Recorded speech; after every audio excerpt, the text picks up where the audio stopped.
ለእናት ሀገራቸው ኢትዮጵያ ሲሉ እግራቸውን አጥተው እጃቸውን አጥተው አይናቸውን አጥተው ከዛም ባሻገር እጅግ ከፍተኛ ጉዳት አስተናግደው የመጡ በክብር የተሸኙ ደብዳቤ ይዘው የመጡ አግዟቸው አበረታቷቸው ከጎናቸው ሁኑ ተብለው ደብዳቤ ይዘው የመጡ የመከላከያ ሰራዊት አባላትን የፌደራል ፖሊስ አባላትን የክልል ፖሊስ አባላትን ጡረታ የወጡትንም ቢሆን ማለት ነው በስነ ስርዓት የማታስተናግዱ የከተማ አስተዳደር ከንቲባ ነን የምትሉ በቀን 3 አይደለም በቀን 7 ጊዜ አንዴ ቁርጥ አንዴ ክትፎ አንዴ ቅቅል አንዴ ወጥ ስትጠጡ የምትውሉ ሰዎች ማለት ነው ጀግኖቻችንን በስነ ስርዓት ማስተናገድ አለባችሁ።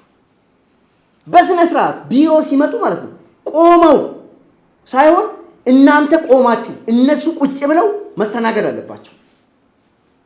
አንዳንድ እጅግ ቦዘኔ የሆናችሁ የመንግስት ባለስልጣናት ማለት ነው ለሀገሩ እጅና እግሩን አጥቶ አይኑን አጥቶ የመጣ የመከላከያ ሰራዊት አባል መሬት ይሰጠኝ ቤት ይሰጠኝ አቅም የለኝም ብሎ ሲጠይቅ የምታመናጭቁ የምትሳደቡ ውጣልኝ የምትሉ አንዳንዶቻችሁ ደግሞ የሉም በሏቸው የምትሉ ማለት ነው ካሁን በኋላ መመሪያ ጸድቆ ቢሮ ጠረጴዛ ላይ ይመጣና ይቀመጥልሃል።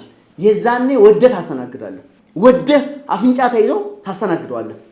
እንደናንተ እኮ ወጥ ሲጠጡ አይደለም እነዚህ ልጆች እንደናንተ በየሉካንዳ ቤት እየሄዱ ወይም ነዳጅ እየሸጡ አይደለም እግራቸው በጥይት የተመታው ለኢትዮጵያ ለእናት ሀገራቸው ሲሉ ነው ይሄን ሁሉ ዋጋ የከፈሉት። እናንተ ግን በየግሮሰሪው እየዞራችሁ በመንግስት ገንዘብ በህዝብ ሀብት እንደፈለጋችሁ ትጨፍራላችሁ። አንድ ባለ ሀብት መጥቶ መሬት ፈልጋለሁ 1000 ካሬ ሲላችሁ በ10 ቀን ነው አለምሰጡት።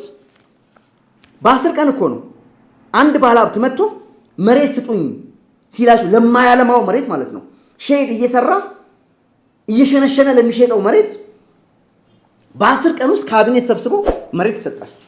ኢትዮጵያን ላገለገሉ ጀግኖች የኢትዮጵያ ልጆች ግን ለኢትዮጵያ ቆመው ለሀገራችን ህይወታችንን እንስላሉ ሰዎች መሬት መስጠት ለእናንተ የሚከብዳችሁ ከሆነ በመመሪያ ይመጣላችኋል። መመሪያ ነው የሚመጣልህ። አንድ ቀን እነዚህ ልጆች የከፈሉትን ዋጋ ለኢትዮጵያ እናንተ አልከፈላችሁም። አንድ ቀን አንድ ደቂቃ አልከፈላችሁም እነሱ የከፈሉትን ዋጋ።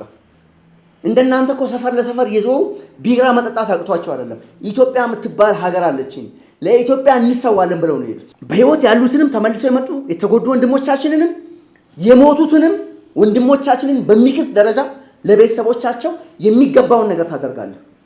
በግድ ታደርጋለህ። አሁን ህግ ጸድቆ ይመጣልሃል።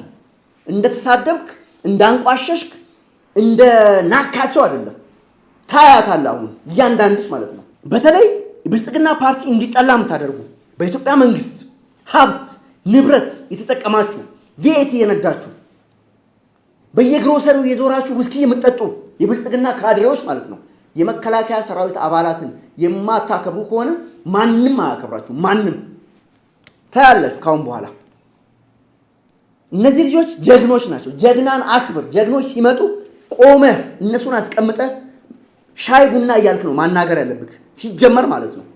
አይደለም ማመናጨቅ። እንዳንተ እኮ በቀን 7 ጊዜ አይደለም እዚህ ምግብ እየበላ እግሩ ተቆርጦ የመጣው ለኢትዮጵያ ብሎ ነው። ስለዚህ የመጡትንም ተጎድቶ የመጡትንም ተንከባከቡ፣ የተሰዉትንም ቤተሰቦቻቸውን በሚገባ አስተናግዱ፣ በሚገባ ተንከባከቡ። አለቀ። እናንተ በሚሰሩ ስራ ዜጎች ሀገራቸውን እንዲጠሉ እያደረጋችሁ ነው እናውቃለን።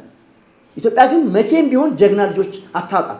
እናንተ ኢትዮጵያ እንድትፈርስ የምትሰሩ ብልጽግና ውስጥ ተደብቃችሁ ያላችሁ ወሮ በሎች ማለት ነው 1000 ጊዜ ጀግኖችን ብትንቁ ብታናንቁ ብታጣጥሉ ኢትዮጵያ ጀግና ልጆች መቼም አታጣም። በታሪክ አጋጣሚ ኢትዮጵያ የጀግናችሁ ሀገር ነች። የጀግኖች መፍለቂያ ሀገር ነች። ስለዚህ ወደ ሳይሆን ካሁን በኋላ በደንብ አድርገህ ቆመህ ታስተናግዳታለህ። ጨርሻለሁ።